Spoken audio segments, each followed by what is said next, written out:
नमस्ते हजुरहरूलाई मनिषा ब्लगमा धेरै स्वागत छ। आज मैले हजुरहरूको माझ कुन रेसिपी लिएर आएको छु पक्कै पनि थाहा भइसकेको छ। खाजाको रूपमा मनपर्ने मोमो। अनि एउटा कुरा चाहिँ मैले मोमो कसरी स्टिम गर्छु भनेर हजुरहरूलाई सस्पेन्समा राख्छु है त। भिडियो लास्टसम्म हेरेर साथ दिनु होला। अब ढिलो नगरी मोमो बनाउन सुरु गर्छु है त।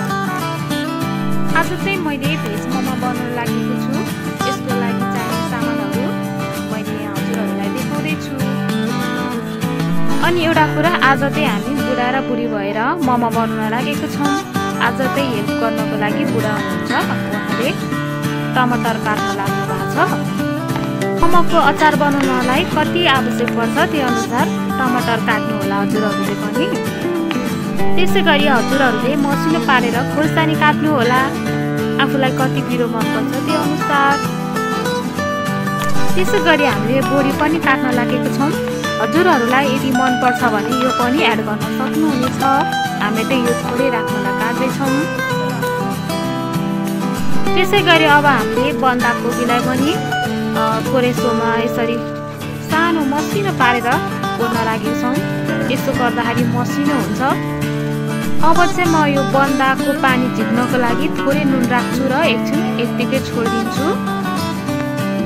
त्यसै गरी अब हामीले प्याज काट्न लागेका छौँ। हजुरहरूलाई कति मात्रामा चाहिन्छ त्यति नै काट्नु होला। काट्दाखेरि चाहिँ मसिनो पारेर काट्नु होला। त्यसै गरी अब हामीले मोमोको लागि पिठो पनि मुस्न लागिसकेको छौँ।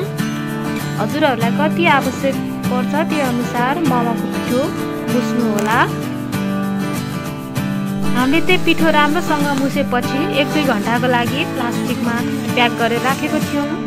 मुछेको पिठो नरम हुन्छ भनेर यतिको भएपछि एकदम राम्रो हुन्छ पेल्नको लागि। अब चाहिँ हामी बन्दाको पानी निचोड्छौँ। अघि हामीले नुन राखेको थियो, यसमा हामीले बोडी राख्यौँ। त्यसै गरी अब प्याज पनि राख्दैछौँ। त्यसै गरी अब हामीले स्वाद अनुसार नुन राख्दैछौँ। अब चाहिँ मोमो मसला राख्छौँ।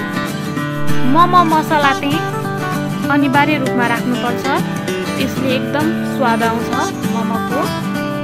अब चाहिँ म यो सबै कुराहरूलाई राम्रोसँग मोल्न गइरहेको छु। राम्रोसँग मिक्स हुने गरी मोल्नु होला, मसला सबैतिर छिर्ने गरी।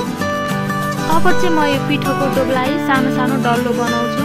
हजुरहरूलाई मोमोको साइज कति ठुलो बनाउनु पर्छ त्यो अनुसारले डोब लिनु होला पिठोको। मैले चाहिँ आज ठिक्कको मिडियम साइजको मोमो बनाउन लागेको छु।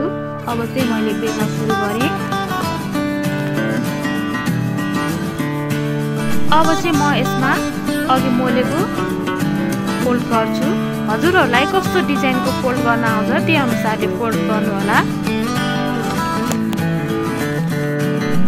अब चाहिँ सस्पेन के रहेछ हेर्नुहोस् त। मैले चाहिँ एउटा भाँडोमा यसरी मोमो बोइल गरेर बनाउन लागेको छु। हामीसँग चाहिँ मोमो बनाउने भाँडो थिएन, त्यसकारण यसरी मोमो बनाउन लागेका छौँ। होममेड मोमो खान रहर लागेर हरूले यसरी भकभक उम्लेको पानीमा 3 देखि 4 मिनट पकाउनु होला। मोमो राम्रोसँग स्टिम भएर यसरी तयार हुन्छ। हजुरहरूलाई आजको ब्लग कस्तो लाग्यो पक्कै पनि मन पर्यो होला। भिडियो अन्तिमसम्म हेरेर साथ दिने सम्पूर्ण साथीहरूलाई धेरै धन्यवाद छ। मोमो एकदम यम्मी बनेको छ हेर्नुहोस् त। अचारको भिडियो हजुरहरूलाई चाहे अर्कोचोटि अपलोड गर्छु म।